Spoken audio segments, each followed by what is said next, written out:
Welcome back to Math Mini Lessons. In this lesson, we're going to talk about lines of symmetry. And our goal is to be able to recognize symmetrical figures. That means figures that can be folded into two equal sides at the line of symmetry. So where we fold it, that's the line of symmetry. But both halves are mirror reflections of each other. So take a moment, look down at your hands. And when you hold them pinky to pinky, they are symmetrical to each other.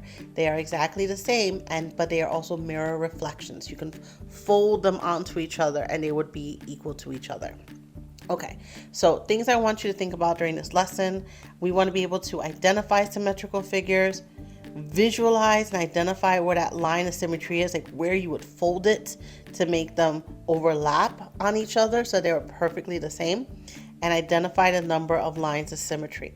And I will say that when you have equal sides and angles, you might have more than one line of symmetry. I want to give us a few more notes. So if you have a handout from Math Mini Lessons, then you'll have this and you can underline. If not, you can jot this down into your own notes. Lines of symmetry, or a line of symmetry, is a straight line that divides a shape into two equal parts, where one part is an exact reflection of the other. So to draw a line of symmetry, you need to locate that position where you can split them into those two equal parts. So it's that fold. And often the line of symmetry, like it cuts, usually it's at an angle. So it cuts an angle in half or it cuts a line in half. So here are some shapes that have multiple lines of symmetry and they kind of look messy. So I'm going to do my best to kind of help you visualize this. So for example, with this triangle, it has 1, 2, 3 lines of symmetry. It cuts through these two angles, and actually all 3 angles.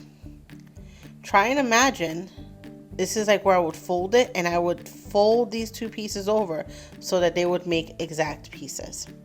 The reason this has 3 lines of symmetry is that this is a perfect equilateral triangle, meaning all my angles are exactly the same. They're all 60 degrees. So I can fold it over. And because it's an equilateral triangle, all the sides are the same length. So when I fold it, this side, let me do it in red. This side, when I fold it, is going to be exactly overlapping on this side. If you can kind of imagine it folding over itself. The same thing happens with this square. Because I have so many equal sides, I have 4 equal sides, I'm going to have more lines of symmetry. So in the equilateral triangle, I have 3 equal sides, and I have 3 lines of symmetry. With the square, I have 4 equal sides,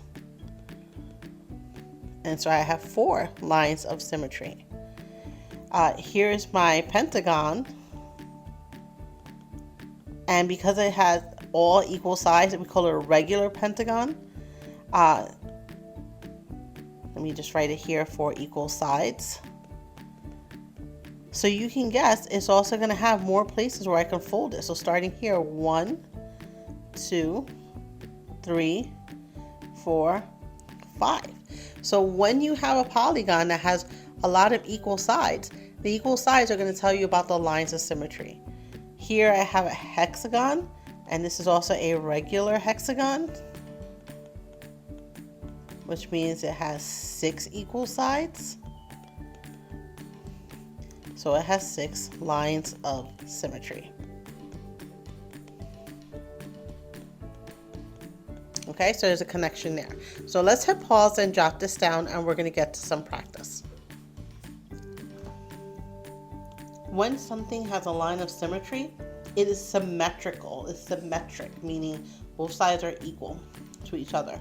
So take a look at all these figures here, where both halves are reflections of each other. Both sides are the same.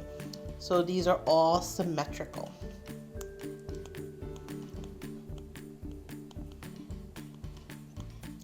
If a figure does not have a line of symmetry, because they do not have 2 equal sides, we call it asymmetrical. Meaning if I fold it, they are not going to fully fold over each other equally. So we have symmetric, perfect fold, asymmetric, will not fold. Let's look at our first example. which letter has the greatest number of lines of symmetry? So again, I'm looking here and I'm thinking, where can I fold it so that both sides would be equal to each other? So in the first one, A is symmetrical. I could fold it down here. And so there's no other way I can fold it. If I were to fold it this way and try to flip it over, my end points, it's not going to meet end to end. So this only has one line of symmetry. For D, again, I'm thinking in my head, can I fold it here? No. Here, I can fold it on this half. If I fold it there, my points are going to meet. These points are going to touch each other. So it has a one line of symmetry. Now H, I can fold it in different ways. Usually I think of a vertical and, a horizontal cut first. So I could fold it this way. And notice they're both exactly the same, but like a mirror. Or I could fold it this way. And from left to right, they would also fold. So this has two lines of symmetry. And for Y, I only have one way I can fold it, which is right down the middle. So Siri keeps trying to come up. C has the most lines of symmetry. This has two lines of symmetry. All right, hit pause and jot this down into your notes.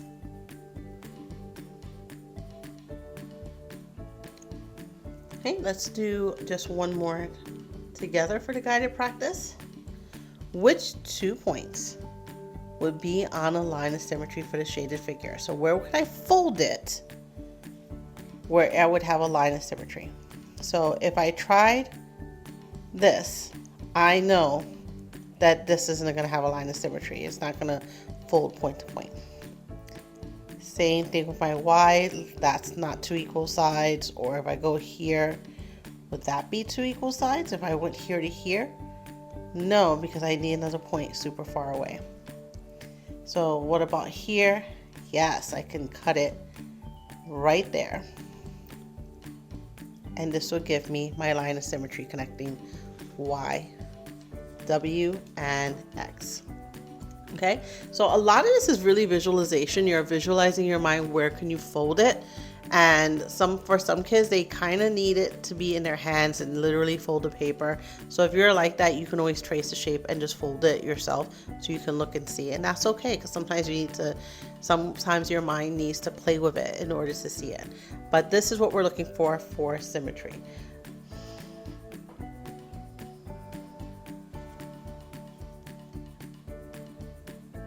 Let's get into one more guided practice. This time I want you to try.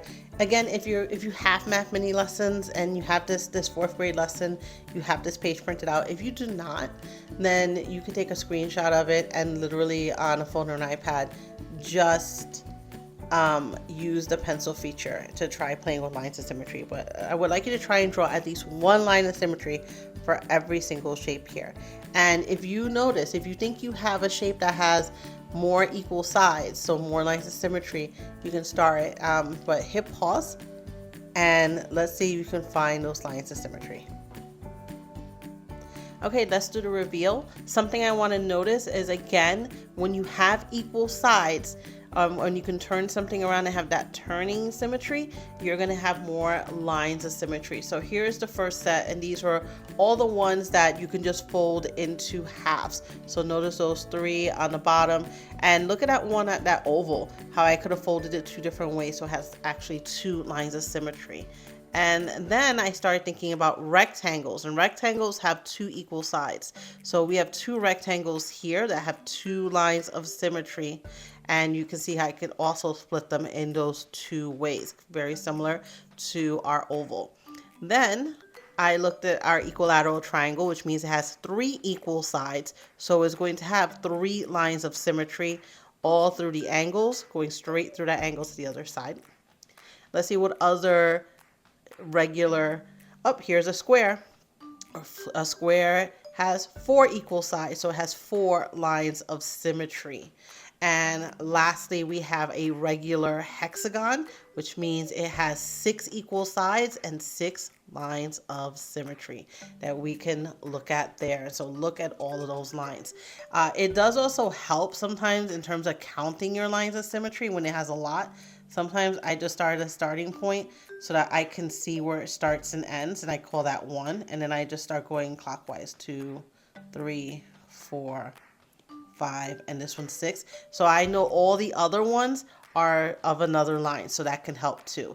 Same thing with this square, like if you started, this is that same line, so this is 1, 2, 3, 4. All right, so I hope that really helps in terms of seeing lines of symmetry. And if you have a figure that has a lot of equal sides, like it's a regular polygon, then you're gonna have more lines of symmetry. That's it for today. I hope you found this helpful. I'll see you in the next one. Be well, Math Marbles. Bye.